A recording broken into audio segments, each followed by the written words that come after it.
Somos eclectisas y ambas nos llamamos Isa, dos almas deseosas de aprender y como resultado de ello enseñar y sanar. Hablamos de nuestro camino personal, nuestras experiencias, lo que usamos en nuestras vidas y lo que nos ha servido a nosotras para avanzar hacia la conciencia de unidad. Gracias por encontrarte con nosotras en este momento y lugar y sostener la frecuencia de amor y expansión que necesitamos como humanidad. Hola, hola.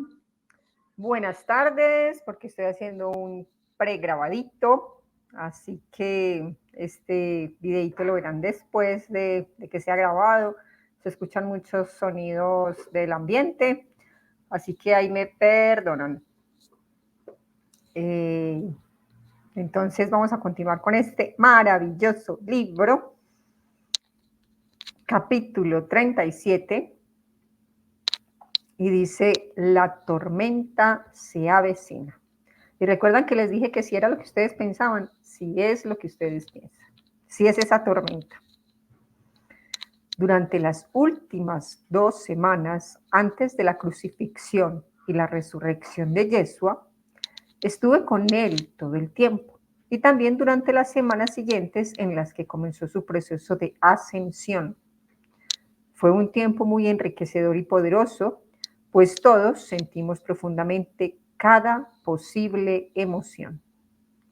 Fuimos sepultados en olas gigantes de la más intensa agonía, desesperación y desolación, para después ser elevados a las gloriosas alturas del éxtasis arrebatador. Luchamos tan intensamente contra el miedo y el terror colectivo que encontraban resonancia en nuestras conciencias humanas, que hubo momentos en los que no sabíamos si podríamos seguir con el plan. Me imagino cómo serán esos pensamientos y sentimientos encontrados. En los momentos de duda, temblábamos en el torbellino furioso de nuestros infiernos personales de sacrificio, culpa, abandono y juicio hacia Dios, nuestro Creador, y hacia nosotros mismos. Es muy lindo porque cuando nosotros vemos estas emociones o estos sentimientos afuera, los recordamos en nosotros, y eso es lo que nos está diciendo aquí Ana. Entonces los vemos como espejo y volvemos y los recordamos y volvemos y nos restregamos en el fango y volvemos y lloramos y volvemos y nos damos duro, hasta que también vuelve la cordura y nos vuelve a la serenidad y a la calma. ¿Cómo los reinos de la luz podían haber ideado jamás un plan tan peligroso como este que habíamos aceptado ejecutar? Sabía que lo que mi nieto y mi nieta habían decidido hacer probablemente catalizaría y expondría los pensamientos más benevolentes, así como los más odiosos de la humanidad.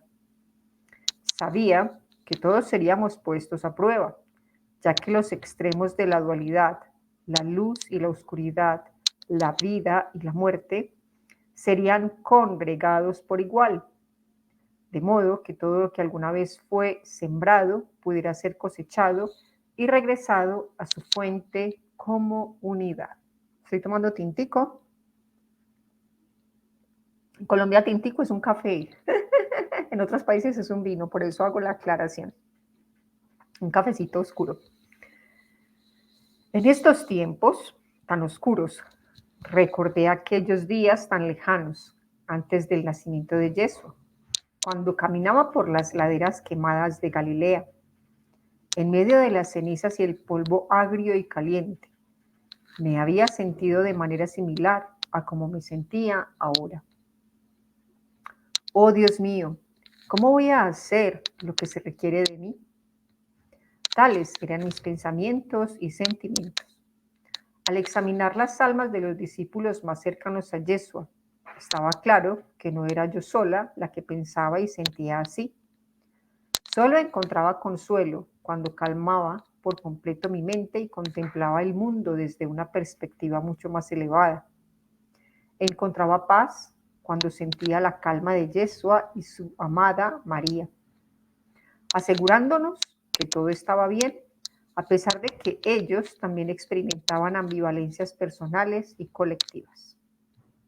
A pesar de la lucha interna de opuestos, había una esperanza renovada de que cada fragmento del yo radiante disperso en este mundo quemado se reuniría en la casa de Dios.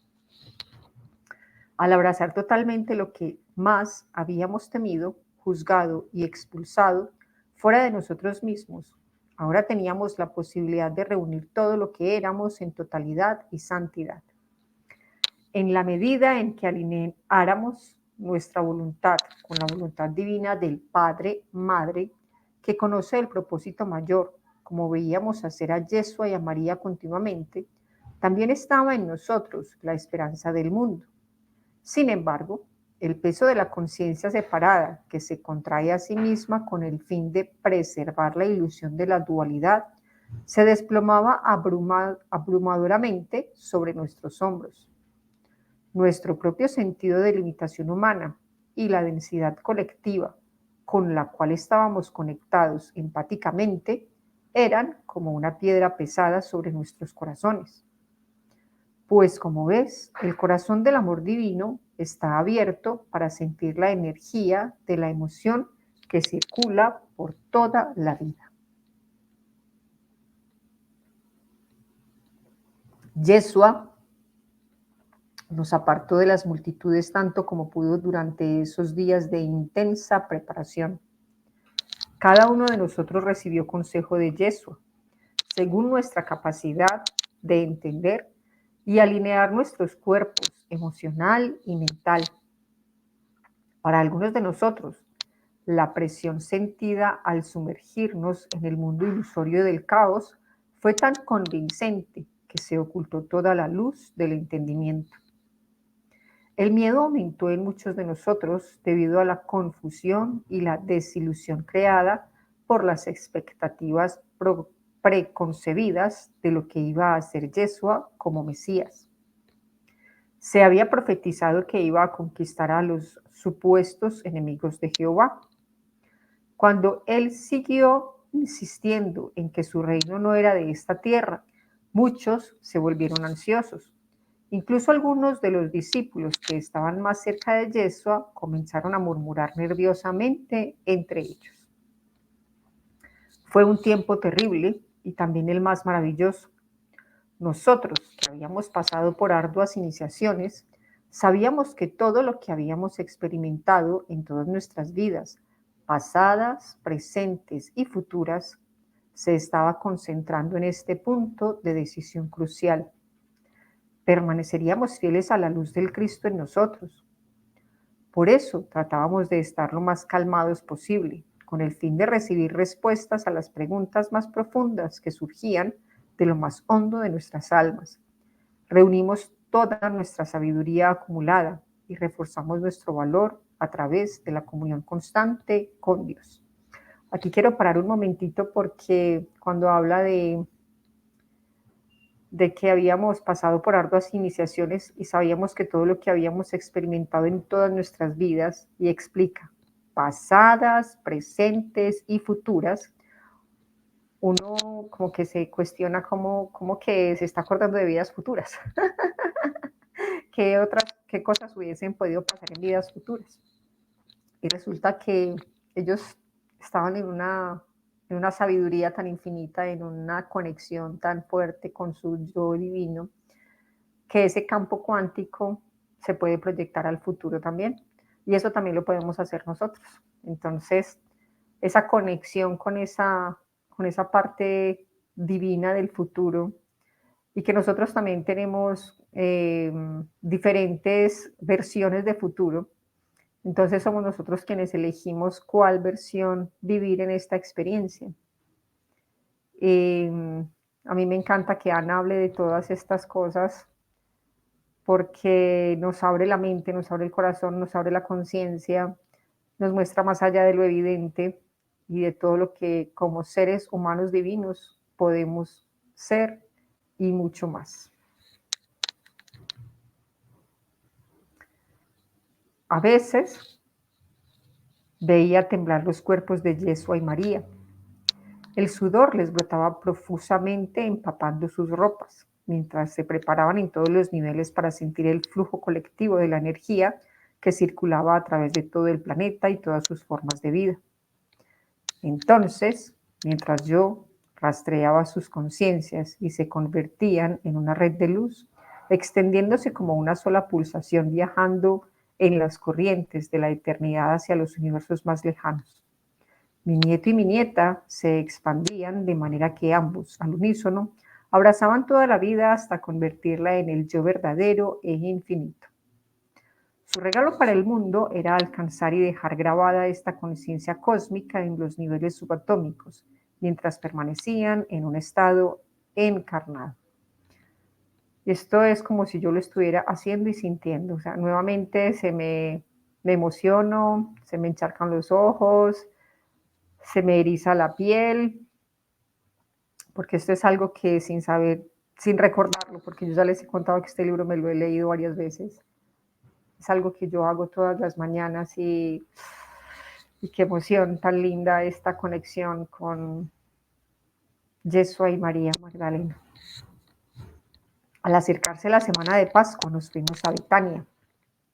Llegamos por la noche para darnos un espacio de tranquilidad y recuperarnos de la presión de las multitudes siempre presentes.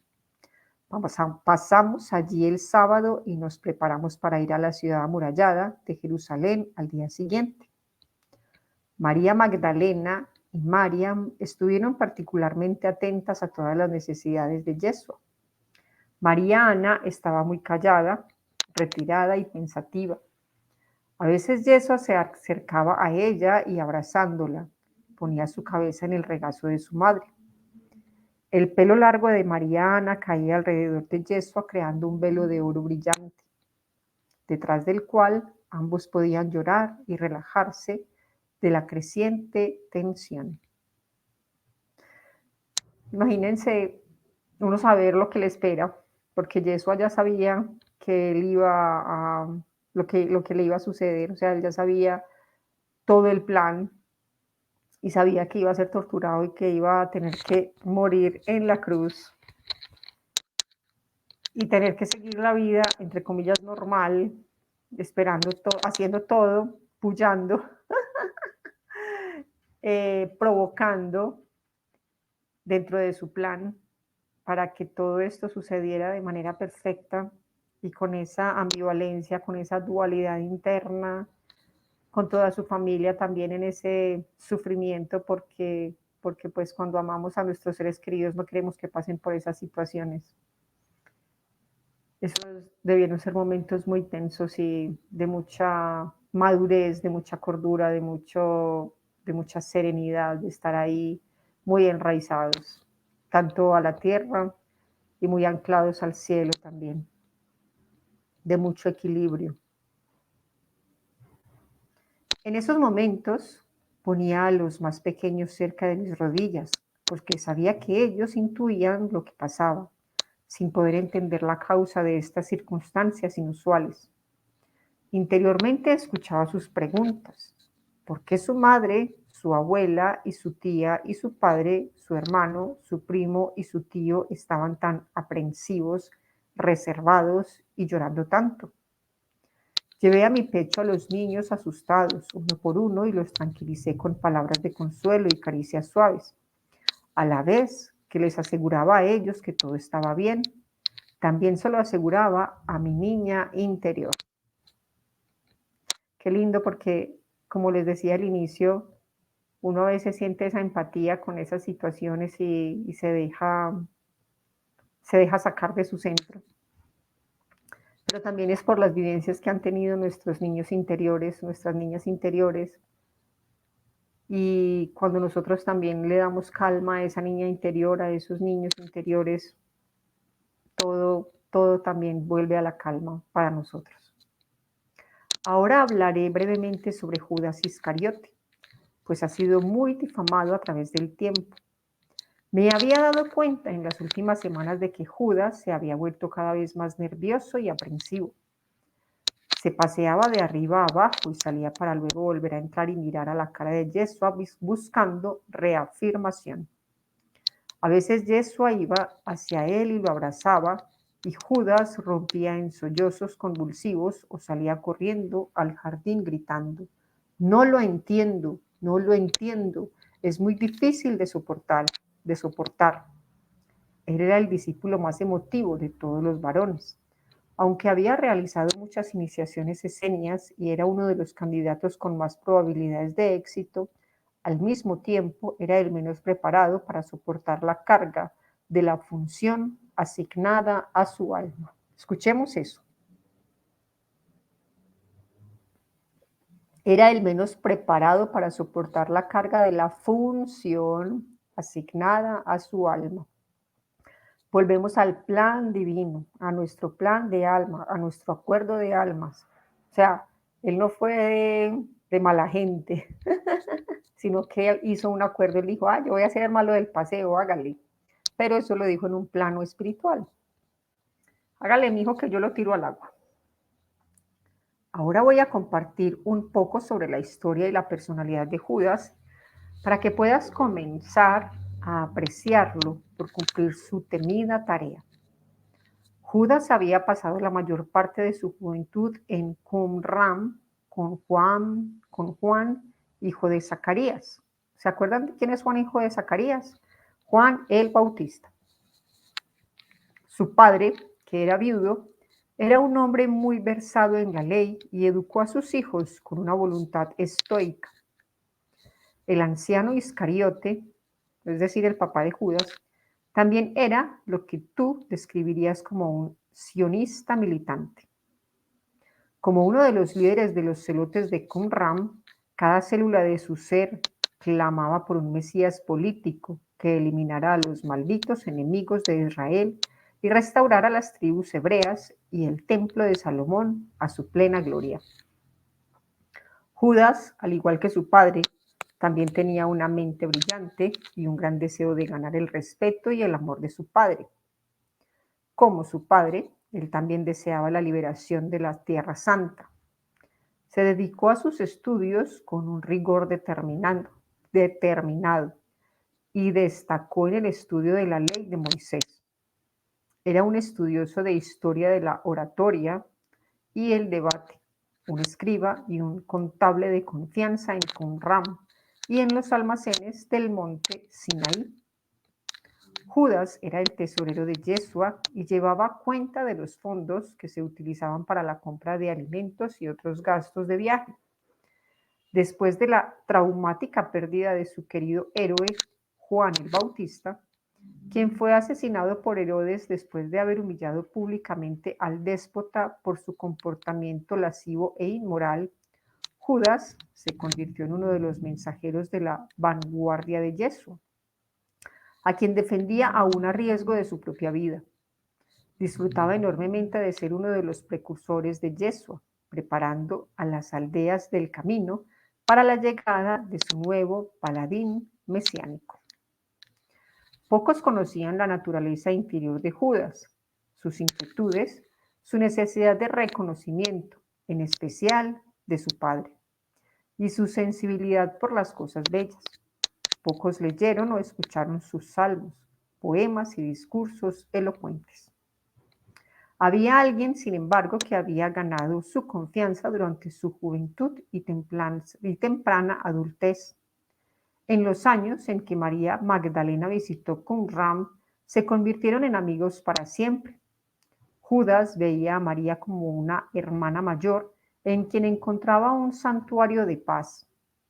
En su presencia, su yo interior sensible y emocional podía calmarse y ser apreciado. Encontraron el uno en el otro a alguien que podía entender su propensión a sentir emociones profundamente. Años más tarde, después de que Judas se suicidara durante un ataque de depresión recurrente, María compartió conmigo algunos de los notables y apasionados salmos al amado y las odas a la naturaleza que Judas había escrito, como recuerdo a su valiente lealtad. Con el paso de los últimos meses, Judas había llegado a ser poco a poco más consciente del papel devastador, aunque imprescindible, que habría de cumplir. Todos los discípulos del círculo interno sabían que la demostración pública del arquetipo del héroe y el villano requería que Yeshua fuera públicamente traicionado y condenado a muerte, con el fin de demostrar la resurrección del cuerpo y la eternidad de la vida. A diferencia de los ritos secretos ocultos en las cámaras de las escuelas iniciáticas de misterio, Yeshua y sus compañeros cercanos revelarían abiertamente el rito del sepulcro. Algunos de los discípulos habían representado en sus iniciaciones egipcias el papel de Set o Satanás, el que traiciona, y sabía que todos estaban calificados para desempeñar ahora ese papel. Todos los discípulos, tanto si habían tomado solo algunas de las iniciaciones esenias o muchas, estaban familiarizados hasta cierto punto con la figura de, entre comillas, el traidor. Sin embargo, cuando buscaron en sus corazones para ver si su papel era ser el, entre comillas, despreciado, no encontraron respuesta, salvo Judas. Durante las últimas semanas, nadie sabía con certeza, excepto Yeshua, María Magdalena y Judas, quién sería el catalizador que levantaría el telón y llamaría a los actores para que comenzáramos a representar nuestros papeles en el centro del escenario. Y me encanta que Ana lo describa así porque yo, y creo que muchas personas también, vemos la vida como un teatro y nosotros somos actores en este teatro. Y en esos acuerdos de almas hemos pactado, digamos, qué papeles vamos a desempeñar. Y esto resuena totalmente con mi teoría. Para que podamos perdonar a Judas, es necesario reflexionar sobre su función catalizadora. Él jugó el papel de, entre comillas, traidor despreciable. La parte de uno mismo más juzgada y juzgadora, aquella que es implacable, rebelde, celosa y cruel, y que se esconde en las sombras de la psique humana. Es la parte que detestamos, que está en el subconsciente y que la mente consciente proyecta hacia el exterior como el enemigo contra el cual hay que luchar, aquel que mantiene el statu quo a toda costa. Después de todo, no es conveniente para el guerrero de la dualidad tener un chivo expiatorio al que culpar por el sufrimiento constante y doloroso. ¿Quién mejor para ser criticado y condenado que, entre comillas, el traidor? ¿Te has dado cuenta del aspecto de tu personalidad que se niega a perdonar, que tiene resentimientos y que constantemente busca maneras de agrandar exageradamente su posición o, por el contrario, de hacerse insignificante? ¿Te has sentido traicionado a veces cuando esa parte de ti mismo sabotea la manifestación de lo que realmente deseas? Qué preguntas tan interesantes. Cuando esto sucede, ¿culpas y juzgas a los demás o te condenas a ti mismo con dureza?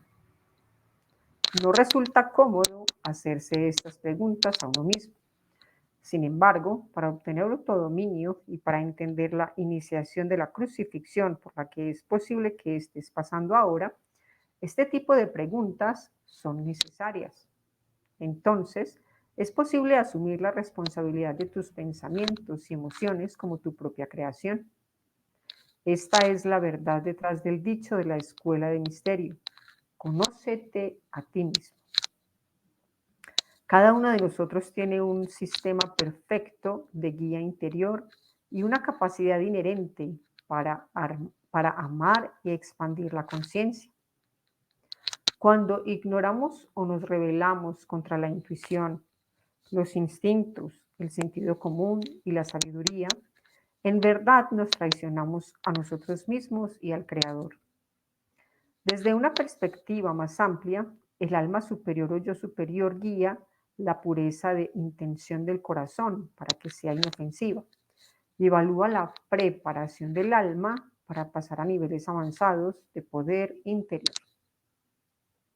Tu sistema de guía interno a menudo actúa como un sistema de frenado o aceleración, que ayuda a que cada paso evolutivo se lleve a cabo, entre comillas, en el momento y lugar adecuados. Si fuerzas tu crecimiento espiritual, tu alma te ralentiza, orquestando la aparición de obstáculos en tu camino. Qué interesante. Esto parece una broma, pero es real. Del mismo modo, si te estás resistiendo a ser más auténtico y fiel a tu poder, tu amor y tu sabiduría, tu alma misteriosamente orquestará los factores necesarios para que tu vida fortificada y tu identidad blindada sean derrocadas sin motivo alguno de la noche a la mañana.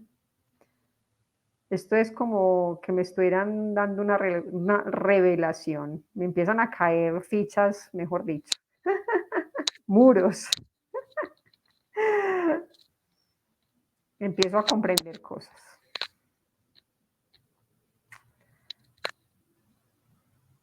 Cuando entiendes que tu alma o yo superior es el capitán de tu vida y que tú no eres un peón víctima de fuerzas externas, puedes convertirte en un poderoso colaborador del director divino de tu vida. Entonces, escuchar y alinearse con la guía divina puede crear cada vez más gracia y facilitar el flujo de los cambios evolutivos constantes de la vida.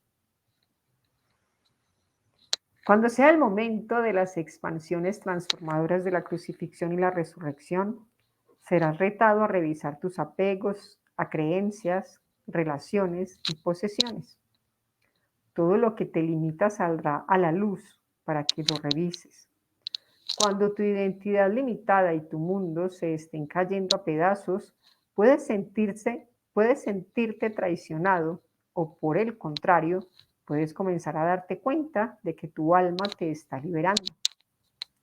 Cuando, entre comillas, el traidor, como el catalizador, entre comillas, Judas, aparezca en el umbral de tu puerta y te llame, abrirás la puerta y lo recibirás como a un amigo o como a un enemigo.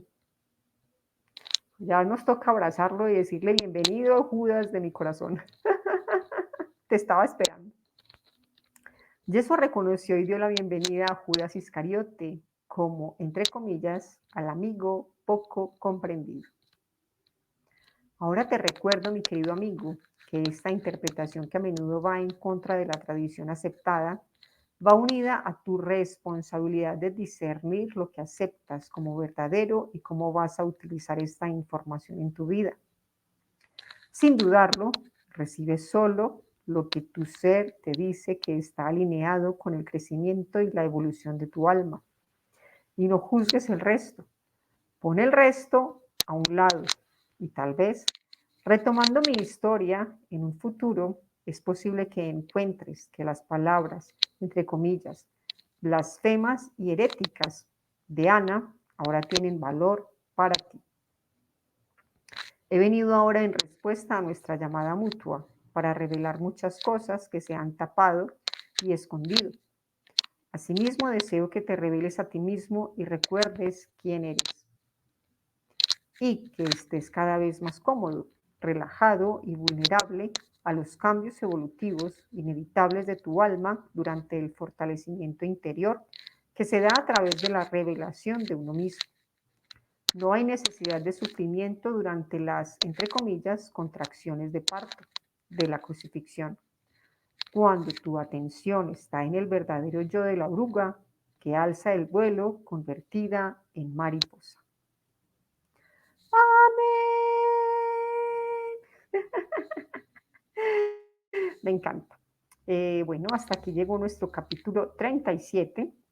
Recordemos que este es un pregrabadito, creo que tengo que hacer otros 2. Así que continuaré en este momento. Así que me verán igualita en los otros capítulos.